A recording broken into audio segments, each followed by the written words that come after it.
अध्याय 63 पुत्र प्राप्ति व्रत। अगस्त्य जी कहते हैं, महाराज, अब संक्षेप में एक कल्याणप्रद व्रत बताता हूँ, उसे सुनो। उसका नाम पुत्र प्राप्ति व्रत है। राजन, भाद्रपद मास के कृष्ण पक्ष की जो अष्टमी तिथि होती है, उस दिन उपवास पूर्वक व्रत करना चाहिए। सप्तमी तिथि के दिन संकल्प करके अष्टमी तिथि में भगवान श्री हरि की पूजा का विधान है। मन में ऐसी भावना करें कि भगवान नारायण कृष्ण रूप धारण करके माता की गोद में बैठे हैं। माताओं का समुदाय उनकी सब ओर शोभा दे रहा है। अष्टमी की प्रातःकालीन स्वच्छ बेला में पहले ये कहते हुए विधान के अनुसार बड़े यत्न से भगवान का अर्चन करना चाहिए। इस विधि के साथ गोविंद का पूजन करने के पश्चात यव, तिल एवं धित्र मिश्रित हव्य प्रदान से हवन करना चाहिए। फिर भक्ति पूर्वक ब्राह्मणों को दही भोजन कराएं और अपनी शक्ति के अनुसार उन्हें दक्षिणा दें। तदंतर स्वयं भोजन करें। पहला ग्रास उत्तम तिल का होना चाहिए। फिर अपनी इच्छा के अनुसार दूसरा अन्न खाया जा सकता है। भोज्य पदार्थ सिनिग्ध एवं सरस वस्तुओं से युक्त हो। साधक प्रति मास इसी विधि के अनुसार व्रत करें। इसे कृष्ण वृत्ति व्रत भी कहते हैं। इसके प्रभाव से जिसे पुत्र ना हो वह पुत्रवान बन जाता है। सुना जाता है कि प्राचीन समय में शूरसेन नाम के एक प्रतापी राजा थे। उनकी कोई पुत्र नहीं था, अतः उन्होंने हिमालय पर्वत पर जाकर तपस्या आरंभ कर दी। परिणाम स्वरूप उनके घर एक पुत्र की उत्पत्ति हुई, जिसका नाम वसुदेव हुआ। भगवान वसुदेव ने अनेक व्रत और यज्ञ किए। ऐसे पुत्र के प्राप्त हो जाने से राजश्री शूरसेन को उत्तम निर्वाण पद सुलभ हो गया। राजन, इस प्रकार मैंने तुम्हारे सामने कृष्ण अष्टमी व्रत का संक्षिप्त वर्णन किया। व्रत 1 वर्ष तक करना चाहिए। वर्ष पूरा हो जाने पर ब्राह्मण को 2 वस्त्र देने का विधान है। राजन, इसका नाम पुत्र व्रत है। इसे कर लेने पर मनुष्य संपूर्ण पापों से निश्चय ही छूट जाता है। शौर्य एवं सार्वभौम्य व्रत। अगस्त्य जी कहते हैं, राजन, अब मैं एक दूसरे शौर्य व्रत का वर्णन करता हूँ, जिसे करने से अत्यंत भीरु व्यक्ति में भी तत्क्षण महान शौर्य का प्रकट्य होता है। इस व्रत को अश्विन मास के शुक्ल पक्ष में नवमी तिथि के दिन करना चाहिए। सप्तमी तिथि के दिन संकल्प करके अष्टमी तिथि के दिन भात का परित्याग करना चाहिए और नवमी तिथि के दिन पक्वान्न खाने का नियम है। राजन, सर्वप्रथम भक्ति पूर्वक ब्राह्मण को भोजन कराना चाहिए। इस व्रत में महातेजस्वी महाभागा भगवती महामाया दुर्गा की भक्ति के साथ आराधना करनी चाहिए। इस प्रकार जब तक 1 वर्ष पूरा ना हो जाए तब तक विधि पूर्वक ये व्रत करना उचित है। व्रत समाप्त हो जाने पर बुद्धिमान पुरुष अपनी शक्ति के अनुसार कुमारी कन्याओं को भोजन कराए। यदि अपने पास शक्ति हो तो स्वर्ण और वस्त्र आदि से उन कन्याओं को अलंकृत कर भोजन कराना चाहिए। इसके पश्चात उस भगवती दुर्गा से क्षमा मांगे और प्रार्थना करें, देवी आप मुझ पर प्रसन्न हो जाएं। इस प्रकार व्रत करने पर राजा, जिसका राज्य हाथ से निकल गया है, अपना राज्य पुनः प्राप्त कर लेता है। इस प्रकार मूर्ख को विद्या, भीरु व्यक्ति को शौर्य की प्राप्ति होती है। अगस्त्य जी कहते हैं, राजन, अब मैं संक्षेप में सार्वभौम नामक व्रत बतलाता हूँ, जिसका सम्यक प्रकार आचरण करने से व्यक्ति सार्वभौम राजा हो जाता है। इसके लिए कार्तिक मास के शुक्ल पक्ष की 10वीं तिथि को उपवास कर रहकर रात में भोजन करना चाहिए।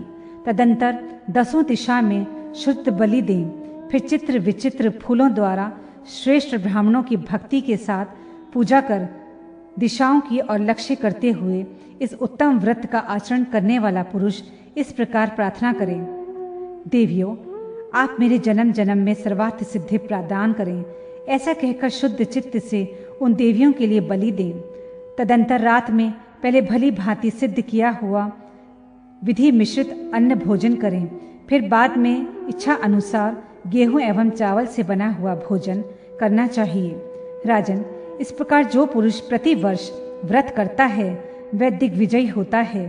फिर जो मनुष्य मार्गशीर्ष मास की शुक्ल पक्ष में एकादशी तिथि के दिन निराहार रहकर विधि के अनुसार व्रत करता है, उसे ये धन प्राप्त होता है जिसके लिए कुबेर भी लालायित रहते हैं। एकादशी तिथि के दिन निराहार रहकर द्वादशी तिथि के दिन भोजन करना चाहिए। ये महान वैष्णव व्रत है। चाहे शुक्ल पक्ष हो या कृष्ण पक्ष, दोनों का फल बराबर है। राजन, इस प्रकार किया हुआ व्रत कठिन से कठिन पापों को भी नष्ट कर देता है। त्रयोदशी तिथि के व्रत रहकर रात में 4 घड़ी के बाद भोजन करने से धर्म व्रत होता है। चतुर पुरुष को फाल्गुन शुक्ल पक्ष की त्रयोदशी तिथि से प्रारंभ चैत्र कृष्ण पक्ष की चतुर्दशी तिथि तक रौद्र व्रत करना चाहिए। राजन, माघ मास में आरंभ पर वर्ष समाप्त होने तक जो नक्त व्रत किया जाता है उसका नाम पितृ व्रत है। इस व्रत में शुद्ध पश्चिमी तिथि के दिन तथा अमावस्या को रात्रि में भोजन करने का विधान है। नरेंद्र, इस तिथि व्रत को जो पुरुष 15 वर्षों तक करता है उसका फल और फल का बराबरी कर सकता है जो 1000 अश्वमेघ यज्ञ और 100 राज्य सूर्य यज्ञ करने से मिलता है। राजेंद्र, मानो उस पुरुष ने एक कलमश में बताए हुए सभी व्रतों का कर लिया। इसमें एक एक व्रत में यह शक्ति है। फिर व्रती के पापों को सदा नष्ट करता रहता है। फिर यदि कोई श्रेष्ठ पुरुष इन सभी व्रतों का आचरण कर सके तो राजन, वह पवित्र आत्मा पुरुष संपूर्ण शुद्ध लोकों को प्राप्त कर ले। इसमें क्या आश्चर्य है। राजा भद्राश का प्रश्न और नारद जी के द्वारा विष्णु के आश्चर्यमय स्वरूप का वर्णन। राजा भद्राश ने कहा, मुने, यदि आपको भी कोई विशेष आश्चर्यजनक बात दिखी या विदित हुई हो तो मुझे बताने की कृपा कीजिए। इसके लिए मेरे मन में बड़ी उत्सुकता है। अगस्त्य जी कहते हैं, राजन, भगवान जनार्दन ही आश्चर्य रूप है। समस्त आश्चर्य भंडार या मूर्तिमान है। मैंने इनके अनेक आश्चर्यों को देखा है। राजन, पूर्व समय की बात है। एक बार नारद जी देव द्वीप में गए। वहां उन्हें ऐसे परम तेजस्वी पुरुषों के दर्शन हुए जिनके हाथों में शंख, चक्र, गदा और कमल शोभा पा रहे थे। तो नारद जी के मुंह से सहसा, यही सनातन विष्णु है, यही विष्णु है, यही विष्णु है, ये शब्द निकले। फिर नारद जी के मन में ये विचार आया कि मैं प्रभु की आराधना किस प्रकार करूं। ऐसा विचार कर नारद जी ने परम प्रभु भगवान श्री हरि का ध्यान किया। सहस्त्र दिव्य वर्षों से भी अधिक समय तक उनके ध्यान करने पर भगवान प्रसन्न होकर प्रकट हुए और बोले, महामुने, तुम वर मांगो, कहो मैं तुम्हें क्या दूं। नारद जी बोले, जगत प्रभु, मैंने 1000 दिव्य वर्षों तक आपका ध्यान किया है। अच्युत्य, इतने पर यदि आप मुझ पर प्रसन्न हो गए हों तो मुझे कृपा अपनी प्राप्ति का उपाय बताइए। देवधिदेव विष्णु ने कहा, दिज्यवर, जो मनुष्य पुरुष सूक्त तथा वैदिक संहिता का पाठ करते हुए मेरी उपासना करते हैं वे मुझे शीघ्र ही प्राप्त करते हैं। पंचरात्र द्वारा निर्दिष्ट मार्ग से जो मानव मेरा यजन करते हैं उन्हें मैं प्राप्त हो जाता हूँ। द्विज के लिए मैं पंचरात्र का नियम बताया है। दूसरों को मेरे नाम, लीला, धाम, क्षेत्र, तीर्थ, मंदिरों की यात्रा एवं दर्शन करना चाहिए। नारद, सत्वगुण वाले पुरुष मुझे पाने के अधिकारी हैं। कलयुग में रजोगुण, तमोगुण की ही विशेषता रहेगी। नारद, ये दुर्लभ पंचरात्र शास्त्र का मेरी कृपा से ही ज्ञान होगा। द्विजवर, वेद का अध्ययन, पंचरात्र पाठ एवं यज्ञ एवं भक्ति ये मुझे प्राप्त करने के साधन है। मैं इनके द्वारा सुलभ होता हूँ। अन्यथा करोड़ वर्षों तक यत्न करने पर भी मनुष्य मुझे नहीं प्राप्त कर सकता। इस प्रकार परम प्रभु भगवान नारायण ने नारद जी से कहा कि वे उसी क्षण अंतर्धान हो गए। राजा भद्राश ने पूछा, भगवान, पहले जिन गोरी एवं काली स्त्रियों की बात आई है वे कौन थीं? उनका सीता और कृष्णा जैसे नाम पड़ गया। ब्रह्मण्य, 7 प्रकार के पवित्र पुरुष कौन हुए? उस पुरुष ने अपना 12 प्रकार का रूप कैसे बना लिया? 2 देह और 6 सिर का क्या तात्पर्य है? अगस्त्य जी कहते हैं, राजन, जो गोरी और काली ये 2 देवियां थीं, इनका परस्पर बहन का नाता है। दोनों के ही 2 वर्ण हैं, एक का शुक्ल, दूसरी का कृष्ण। कृष्णा को रात्रि देवी कहा जाता है। राजन, पुरुष एक होते हुए भी 7 प्रकार के रूपों से सुशोभित है। जो 12 प्रकार के 2 शरीर एवं 6 सिर की बात कही गई है, उनका तात्पर्य सवत्य सर से जानना चाहिए।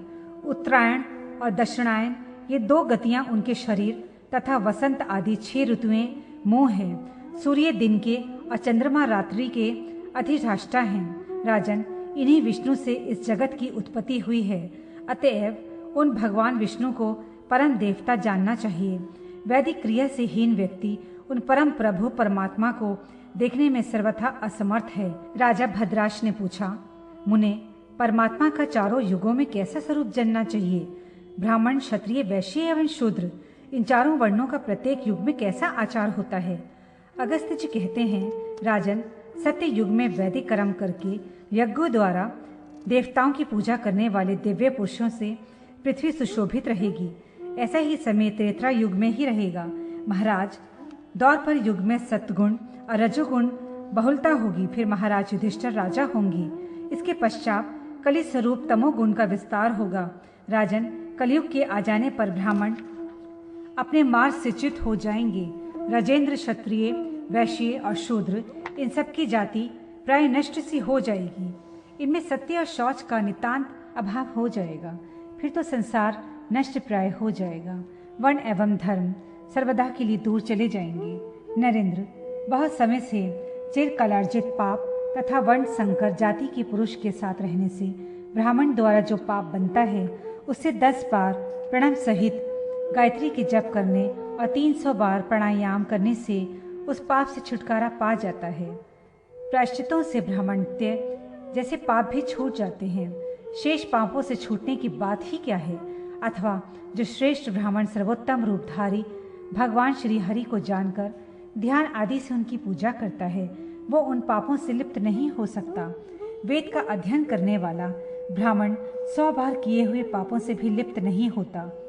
जिसके द्वारा भगवान विष्णु का स्मरण, वेद का अध्ययन, द्रव्य का दान रूप से वितरण तथा भगवान श्री हरि का यजन होता रहता है, वे ब्राह्मण तो सदा शुद्ध ही हुए। वो तो विशुद्ध विरुद्ध धर्म लेकर उद्धार भी कर सकता है। राजन, तुमने जो पूछा था वो सब मैंने बतला दिया। महाराज, मनु आदि महानुभावों ने जिसे बड़े विस्तार से कहा है, उसी का मैंने यहाँ संक्षेप रूप से वर्णन किया है। भगवान नारायण संबंधी आश्चर्य का वर्णन। राजा भद्राश ने कहा, भगवान, आप सभी ब्राह्मणों में प्रधान एवं दीर्घजीवी हैं। मैं ये जानना चाहता हूँ कि आपके शरीर की विशेषता क्यों और कैसी है? महानुभाव, आप मुझे ये बतलाने की कृपा करें। अगस्त्य जी बोले, राजन, मेरा ये शरीर अनेक अद्भुत कुतूहलों का भंडार है। बहुत कल्प बीत चुके, किंतु अभी ये यूं ही पड़ा है। वेद और विद्या से इसका भली भांति संस्कार हुआ है। राजन, एक समय की बात है, मैं संपूर्ण भूमंडल घूम रहा था। घूमते घूमते मैं उस महान इलावृत नामक वृक्ष में पहुंचा, जो सुमेरु पर्वत के पश्चिम भाग में है। वहां मुझे एक सुंदर सरोवर दिखाई दिया। उसके तट पर एक विशाल आश्रम था। उस आश्रम में मुझे एक तपस्वी दिख पड़े, जिनका शरीर उपवास के कारण शिथिल पड़ गया था तथा शरीर में केवल हड्डियां ही शेष रह गई थीं। वे वृक्ष की छाल लपेटे हुए। महाराज, उन तपस्वी को देखकर मैं सोचने लगा, ये कौन है? फिर मैंने उनसे कहा, ब्राह्मण, मैं आपके पास आया हूँ, मुझे कुछ देने की कृपा करें। तब उन मुनि मुझसे बोले, दिज्यवर, आपका स्वागत है। ब्राह्मण, आप यहाँ ठहरिए, मैं आपका आतिथ्य करने के लिए उद्यत हूँ। राजन उन तपस्वी की बात सुनकर आश्रम में चला गया। इतने में देखता हूँ कि वे ब्राह्मण देवता तेज से मानो संदीप्त हो रहे हैं। मैं भूमि पर बैठ गया।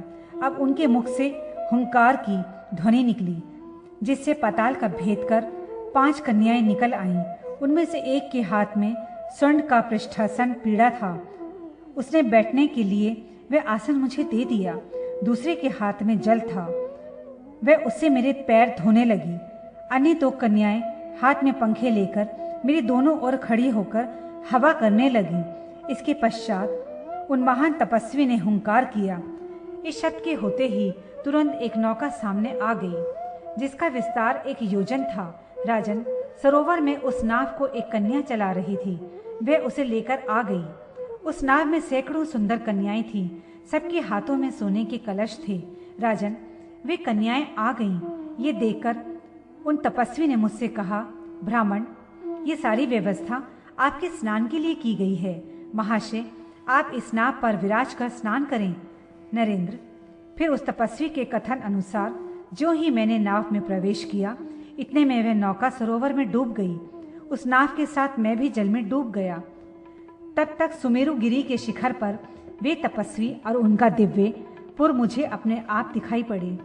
7 समुंदर पर्वत, समूह और 7 द्वीपों से युक्त ये पृथ्वी वहां दृष्टिगोचर हुई। उत्तम व्रत का पालन करने वाले राजन, आज भी जब मैं यहाँ बैठा हूँ तो वे उत्तम लोक मुझे स्मरण हो रहा है। मेरे मन में एक प्रकार की चिंता हो रही है, मैं कब में उस उत्तम लोक में पहुँचूंगा। राजन, ऐसा परम भ्रम परमात्मा का कौतुक है जो मैंने तुम्हें सुना दिया। यही मेरे शरीर की घटना है। अब तुम दूसरा क्या सुनना चाहते? अध्याय 59। सत्ययुग, त्रेता, द्वापर आदि के गुणधर्म। राजा भद्राश ने पूछा, मुने, उस दिव्य लोक को देख लेने के बाद उन्हें उसे पाने के लिए आपने कौन सा व्रत अथवा धर्म किया? अगस्त्य जी कहते हैं, राजन, विवेकी पुरुष को चाहिए कि वो भगवान श्री हरि की भक्ति पूर्वक आराधना छोड़कर अन्य किन्हीं लोकों की कामना ना करें, क्योंकि परम प्रभु की आराधना से सभी लोग अपने आप ही सुलभ हो जाते हैं। ऐसा सोचकर मैंने उन सनातन श्री हरि आराधना आरंभ कर दी और प्रचुर दक्षिणा देकर अनेक यज्ञों का अनुष्ठान करता हुआ 100 वर्षों तक मैं उसकी आराधना में संलग्न रहा। नृपनंदन, एक समय की बात है, देवाधिदेव यज्ञ मूर्ति भगवान जनार्दन की इस प्रकार उपासना करते हुए बहुत दिन बीत चुके थे। तब मैंने एक यज्ञ में सभी देवताओं की आराधना की और इंद्र सहित सभी देवता एक साथ ही उस यज्ञ में पधारे तथा उन्होंने अपना अपना स्थान ग्रहण कर लिया। भगवान शंकर भी पधारे और अपने निश्चित स्थान पर विराजमान हो गए। संपूर्ण देवता, ऋषि तथा नागण भी आ गए। उन्हें आते देखकर सूर्य के समान तेजस्वी विमान पर चढ़कर भगवान सनत कुमार भी वहां पधारे और सिर झुकाकर भगवान रुद्र को प्रणाम किया। राजेंद्र, उस समय समस्त देवता, ऋषि, नारद, सनत कुमार एवं भगवान रुद्र जब अपने अपने स्थान पर स्थित होकर बैठ गए, तब उनकी ओर दृष्टि डालकर मैंने ये बात पूछी, आप सभी महानुभावों से कौन श्रेष्ठ है, किनकी अग्र पूजा होनी चाहिए? मेरे ये पूछने पर देव समुदाय के सामने ही भगवान रुद्र मुझसे कहने लगे। भगवान रुद्र बोले, समस्त देवताओं, परम पवित्र देव ऋषियों, प्रसिद्ध ब्रह्म ऋषियों तथा महान मेघावी अगस्त्य जी, आप सभी लोग मेरी बात सुन लें। जिनकी यज्ञों द्वारा पूजा होती है, देवता सहित संपूर्ण संसार जिनसे उत्पन्न हुआ है तथा जिनमें लीन हो जाता है, वे भगवान जनार्दन ही सर्वश्रेष्ठ हैं और सभी यज्ञ द्वारा वे ही आराधित होते हैं। उन परम प्रभु में ऐसे ऐश्वर्य विद्यमान है, उन्होंने ही अपने 3 प्रकार के रूप धारण कर लिए हैं। जब उनमें सर्वाधिक रजोगुण तथा सवल्प सत्य गुण और तमोगुण का समावेश हुआ, तब वे ब्रह्मा नाम से प्रसिद्ध हुए। भगवान नारायण ने अपने नाभिक कलम से इस ब्रह्म की सृष्टि की और मुझे बनाने वाले वे परम प्रभु नारायण ही हैं। अतः भगवान श्री हरि ही सर्वप्रधान है। जिनमें सत्व गुण और रजोगुण का आधिक्य हुआ, जिन्हें कमल का आसन मिल गया, वे ब्रह्मा कहलाए। जो ब्रह्मा एवं चतुर्मुख कहलाते हैं, वे भगवान नारायण ही हैं। जो स्वरूप सत्य एवं रजोगुण किंचित अधिक तमोगुण से युक्त हैं, वो मैं रुद्र हूँ। इसमें कोई संदेह की बात नहीं है। सत्व, रज और तम, ये 3 प्रकार के गुण कहे जाते हैं। सत्व गुण के प्रभाव से प्राणी को मुक्ति सुलभ हो जाती है, क्योंकि सत्व गुण भगवान नारायण का स्वरूप है। जब रज और सत्व का सम्मिश्रित होता है और रजोगुण कुछ अधिकता होती है, तब सृष्टि का कार्य आरंभ होता है। ये ब्रह्मा जी का स्वाभाविक गुण है। ये बात संपूर्ण शास्त्रों में पढ़ी जाती है, जिसका वेदों में उल्लेख नहीं है। वह रौद्र क्रम मनुष्यों के लिए कदापि हितकर नहीं है। उससे लोक और परलोक भी मनुष्य की दुर्गति होती है। सत्वक का पालन करने से प्राणी जन्म मरण के बंधन से मुक्त हो जाता है। कारण सत्व भगवान नारायण का स्वरूप है। वे ही प्रभु यज्ञ का स्वरूप धारण कर लेते हैं। सत्य युग में भगवान नारायण शुद्ध ध्यानी द्वारा सूक्ष्म रूप से सुपूजित होते हैं। त्रेता युग में वे यज्ञ रूप से तथा द्वापर युग में पंचरात्र विधि से की गई पूजा स्वीकार करते हैं और कल युग में तमोगुण मानव मेरे बनाए हुए अनेक रूप वाले मार्गों से मन में ईर्ष्या सहित उन परमात्मा श्री हरि की उपासना करते हैं। मुनिवर, उस भगवान नारायण से बढ़कर अन्य कोई देवता इस समय न है, न अन्य किसी काल में होगा। जो विष्णु है वही स्वयं ब्रह्मा है, और जो ब्रह्मा है वही मैं महेश्वर हूँ। तीनों वेदों और यज्ञों पंडित समाज में यही बात निर्णीत है। दिज्यवर, हम तीन में से जो भेद की कल्पना करता है वो पापी एवं दुरात्मा है, उसकी दुर्गति होती है।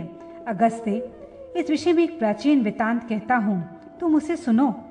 कल्प के आरंभ में लोग भगवान श्री हरि भक्ति से विमुख रहे, फिर उन सबका भूलोक से वास हुआ। वहाँ उन्होंने भगवान विष्णु की आराधना की, फलस्वरूप उन्हें भूलोक का वास सुलभ हो गया। फिर उस लोक में रहकर वे भगवान केशव की उपासना में तत्पर हो गए। इससे उन्हें स्वर्ग में स्थान मिल गया। यूं क्रमशः संसार से मुक्त होकर वे परम धाम में पहुंच गए। दिज्यवर, इस प्रकार सभी विरक्त एवं मुक्त होने लगे। जो देवताओं भगवान का ध्यान किया, सर्वव्यापी होने के कारण वे प्रभु वहां तुरंत ही प्रकट हो गए और बोले, देवताओं, आप सभी श्रेष्ठ योगी हैं, कहें मेरे योग्य आप लोगों का कौन सा कार्य सामने आ गया।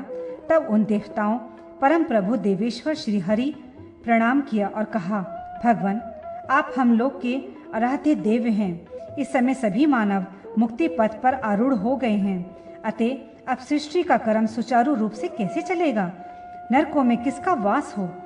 देवताओं के ऐसा पूछने पर भगवान ने उनसे कहा, देवताओं, सत्ययुग, त्रेता और द्वापर, इन तीन युगों में से बहुत मनुष्य मुझे प्राप्त कर लेंगे, पर कलयुग में विरले लोग ही मुझे प्राप्त कर सकेंगे।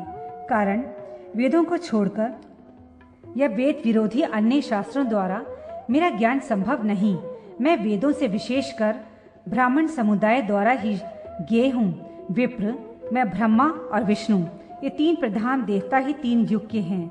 हम तीनों ही सत्व आदि तीन गुण, तीनों वेद, तीनों अग्नियाँ, तीनों लोक, तीनों संध्याएं, तीनों वर्ण, तीनों सवन स्नान हैं।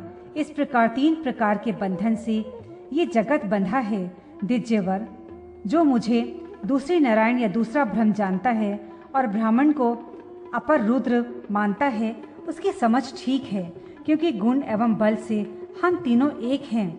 हमें भेद बुद्धि। अध्याय 71, कलयुग का वर्णन।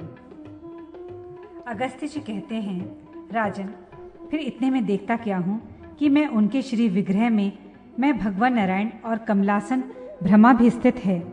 ये सभी त्रसरेक्षुण के समान सूक्ष्म रूप से रुद्र के शरीर में विराजमान थे। उनके शरीर की दीप्ति प्रज्वलित भास्कर के समान थी। ऐसी स्थिति में उन भगवान रुद्र को देखकर यज्ञ के सदस्य एवं ऋषिगण सभी महान आश्चर्य में पड़ गए। सबके मुख से जय जयकार की ध्वनि होने लगी। वे लोग ऋग्वेद, यजुर्वेद, सामवेद का उच्चारण करने लगे। तब उन सभी ने परस्पर कहा, क्या ये रुद्र स्वयं परम भगवान नारायण है? क्योंकि एक ही मूर्ति में ब्रह्म, विष्णु एवं रुद्र तीनों महापुरुष मूर्तिमान बनकर दर्शन दे रहे हैं। भगवान रुद्र ने कहा, कांतदर्शी ऋषियों, इस यज्ञ में तुम्हारे द्वारा मेरे उद्देश्य से जिस हव्य पदार्थ का हवन हुआ है, उस भाग को हम तीनों व्यक्तियों ने ग्रहण किया है। मुनिवरों, हम तीनों में अनेक प्रकार के भाव नहीं हैं। समीचीन दृष्टि हमें एक ही देखते हैं, विपरीत बुद्धि वाले अनेक समझते हैं। राजन, इस प्रकार रुद्र के कहने पर वे सभी मुनि मोहशास्त्र की व्यवस्था करने वाले उन महाभाग रुद्र से पूछने के लिए उद्यत हो गए। ऋषियों ने पूछा, भगवान, प्राणियों को मोह में डालने के लिए आपके द्वारा जो भिन्न भिन्न मोह कारक शास्त्र रचे गए हैं, उनका प्रयोजन ही क्या है? आपने इन्हें बनाया है क्यों?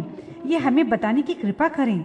भगवान रुद्र कहते हैं, ऋषियों, भारतवर्ष में दंडकारण्य नामक एक वन है। वहाँ गौतम नामक ब्राह्मण महान कठिन तपस्या कर रहे थे। उनकी तपस्या से प्रसन्न होकर ब्रह्मा जी उनके पास पधारे और उनसे कहा, तपोधन, वर मांगो। जब संसार के सृजन करने वाले ब्रह्मा ने ऐसा कहा, तब मुनि प्रार्थना की, भगवान, मुझे धान्यों की ऐसी पंक्ति चाहिए जो सदा फूल एवं फलों से संपन्न हो। इस प्रकार मुनिवर गौतम के मांगने पर पिता माँ ब्रह्मा ने उन्हें इच्छित वर दे दिया। वर पाकर ऋषि ने शतऋषगण पर्वत पर एक श्रेष्ठ आश्रम बनाया। वहां उन्होंने महान श्रम किया। खेती तैयार हो गई। क्यारियां ऐसी बनी थीं कि प्रतिदिन प्रातःकाल नई नई शैलियां तैयार हुईं। ब्राह्मण वर्ग धान्य लाता। गौतम जी उसी से मध्याह्न के समय भोजन सिद्ध कर लेते और उससे अतिथि सत्कार एवं ब्राह्मणों को भोजन कराते थे। एक समय की बात है, पूरे देश में घोर अकाल पड़ गया। दिज्यवर 12 वर्षों तक वर्षा नहीं हुई, जिसके स्मरण मात्र से रोंगटे खड़े हो जाते हैं। ऐसी अनावृष्टि देखकर वन में निवास करने वाले सभी मुनि भूख से पीड़ित हो गौतम जी के पास गए।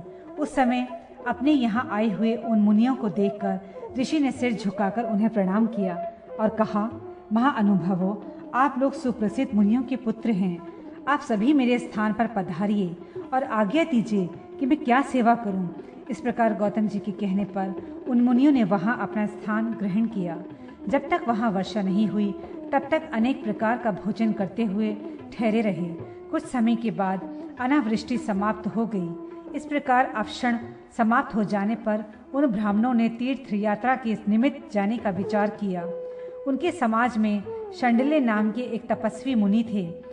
मारीचने ने पूछा, शांडिल्य, मैं तुमसे बहुत अच्छी बात कहता हूँ। देखो, गौतम मुनि तुम सभी के लिए पिता के स्थान पर हैं।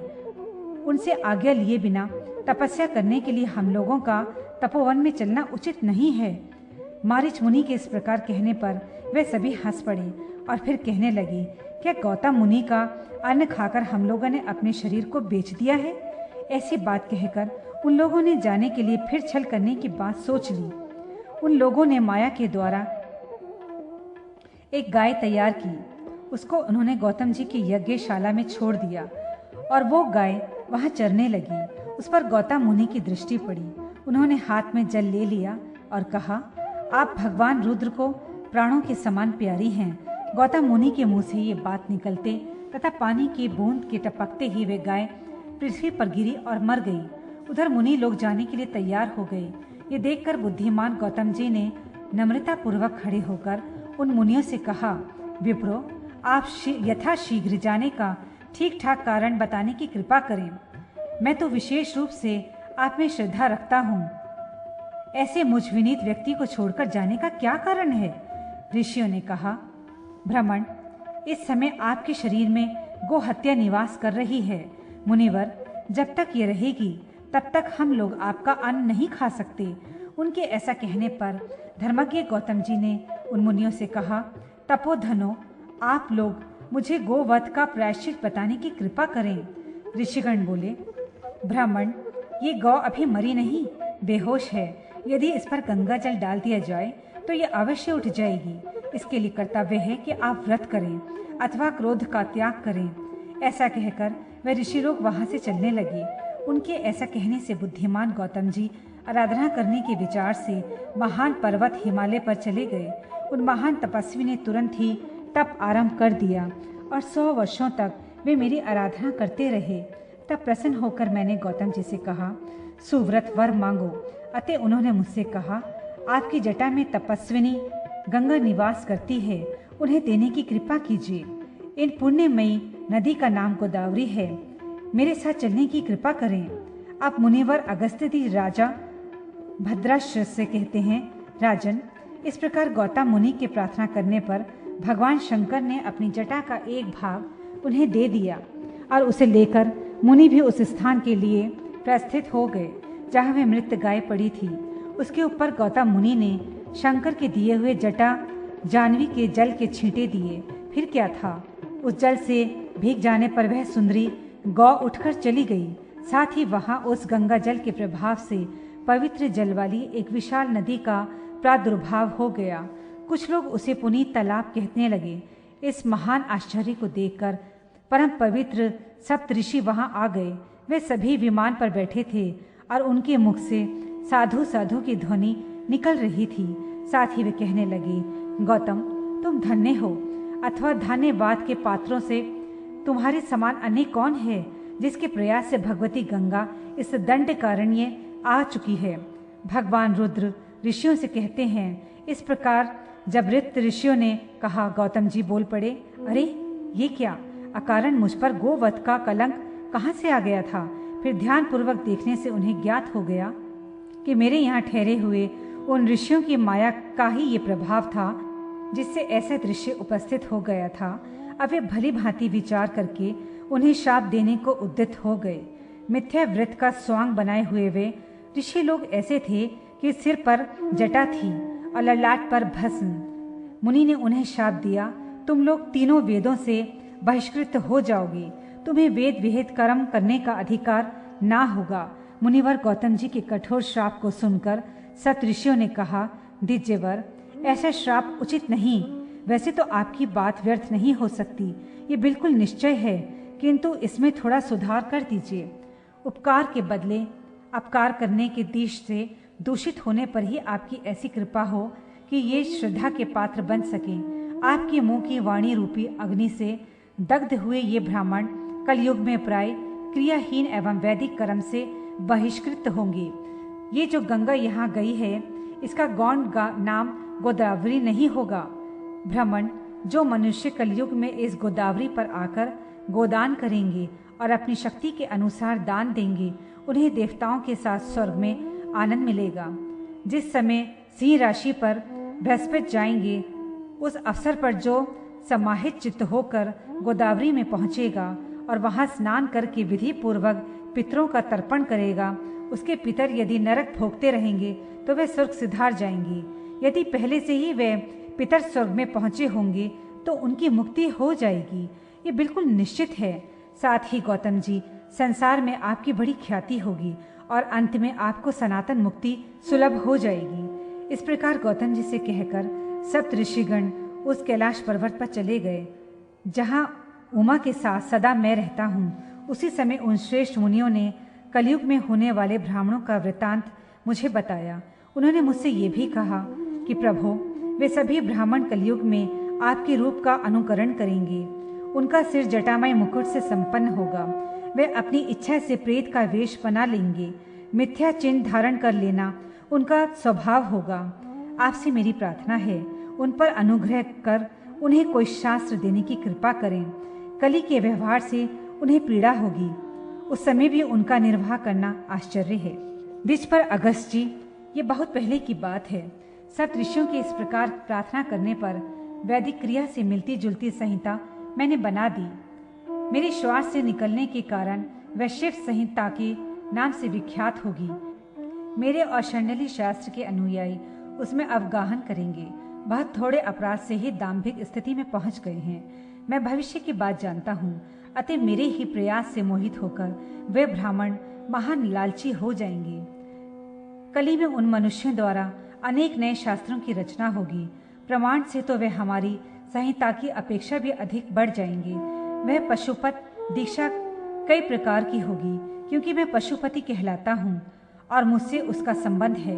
इस समय प्रचलित जो वेद का मार्ग है, इससे उसका सिद्धांत अलग है।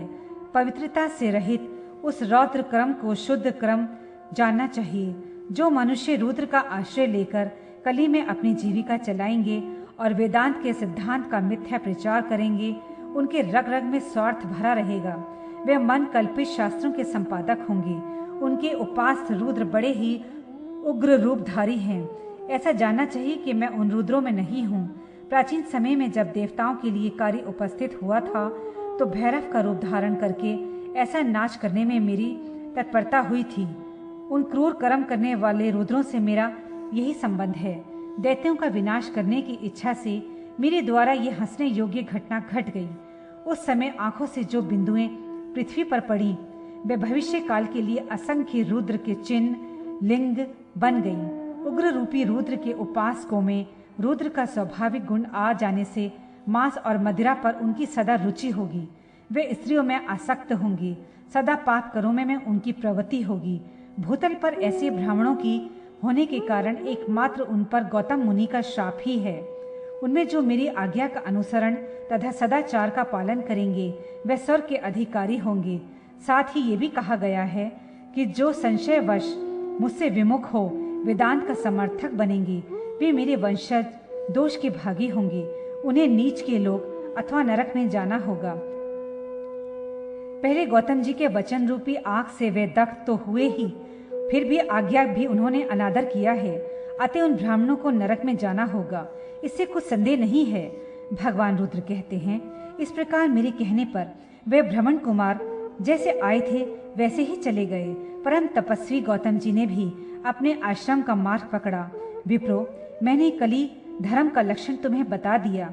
जो इससे विपरीत मार्ग का अनुसरण करता है उसे पाखंडी अध्याय 72 प्रकृति और पुरुष का निर्णय। भगवान वराह कहते हैं, वसुंधरे, महाभाग रुद्र सर्वज्ञानी, सबकी सृष्टि के प्रवर्तक, परम प्रभु एवं सनातन पुरुष हैं। उन्हें प्रणाम करके प्रयत्नशील हो अगस्त जी ने उनसे ये प्रश्न किया। अगस्त जी ने पूछा, महाभाग रुद्र, ब्रह्मा, विष्णु और महेश, इन 3 देवताओं के समुदाय को संपूर्ण शास्त्रों ने त्रेयी कहा गया है। आप सभी महानुभव सर्वव्यापी हैं। आपका तो ये संबंध है जैसे दीपक, अग्नि और दीपक को प्रज्वलित करने वाला व्यक्ति, 3 नेत्रों से शोभा पाने वाला भगवान। मेरी ये जिज्ञासा है कि किस समय आपकी प्रधानता रहती है, कब विष्णु प्रधान माने जाते हैं अथवा किस समय ब्रह्मा की प्रधानता होती है। ये सब बातें बताने की कृपा कीजिए। भगवान रुद्र ने कहा, ईश्वर, वैदिक सिद्धांत के अनुसार पर ब्रह्म परमात्मा विष्णु ही ब्रह्म, विष्णु एवं शिव इन तीनों भेदों में पठित एवं निर्दिष्ट है। पर माया मोहित बुद्धि वाले ये समझ नहीं पाते हैं। विष प्रवेशनी ये धातु है, इसमें स्नु प्रत्यय लगा देने से विष्णु शब्द हो जाता है। इस विष्णु को ही संपूर्ण देव समाज में सनातन परमात्मा कहते हैं। महाभाग, ये जो विष्णु है वो आदित्य है। सत्य युग से संबंधित श्वेत द्वीप में उन दोनों महाअनुभवों को मैं निरंतर स्तुति करता हूँ। सृष्टि के समय मेरे द्वारा ब्रह्म जी का स्वातन होता है और मैं काल रूप से सुशोभित होता हूँ। ब्रह्म सहित सभी देवता एवं दानव सदा सत्य युग में मेरे स्वतन के लिए प्रयत्नशील रहते हैं। भोग की इच्छा करने वाला देव समुदाय मेरी लिंग मूर्ति का यजन करते हैं। मुक्ति की इच्छा रखने वाले मानव सहस्र मस्तक करने वाले जिन प्रभु का मन से यजन करते हैं, वही विश्व के आत्मा स्वयं भगवान नारायण है। द्विजवर, जो पुरुष ब्रह्म यज्ञ द्वारा निरंतर यजन करते हैं, उनका प्रयास ब्रह्म को प्रसन्न करने के लिए होता है। वेदों में भी ब्रह्म कहा जाता है। नारायण, शिव, विष्णु, शंकर और पुरुषोत्तम, इनमें केवल नामों का ही भेद है। वस्तुतः इन सबको सनातन पर ब्रह्म परमात्मा कहते हैं। विप्र, वैदिक कर्म से संबंधित रखने वाले पुरुषों के द्वारा ब्रह्म, विष्णु एवं महेश्वर इन नामों का पृथक पृथक उच्चारण होता है। हम तीनों मंत्र के आदि देवता हैं। इनमें से कुछ विचारने की आवश्यकता नहीं है। वैदिक कर्म के अवसर पर ही मेरा, विष्णु का तथा वेदों का पृथक है। वस्तुतः हम तीनों एक ही हैं। विद्वान पुरुष को चाहिए कि इसमें भेद भावना की कल्पना न करे। उत्तम व्रत का आचरण करने वाले द्विजवर, जो पक्षपात के कारण इसके विपरीत कल्पना करता है, वो पापी नरक में जाता है। उसकी समझ में मैं रौद्र, ब्रह्म और विष्णु तथा ऋग, यजु और साम, इनमें ऐसी भेद भावना होती है। अध्याय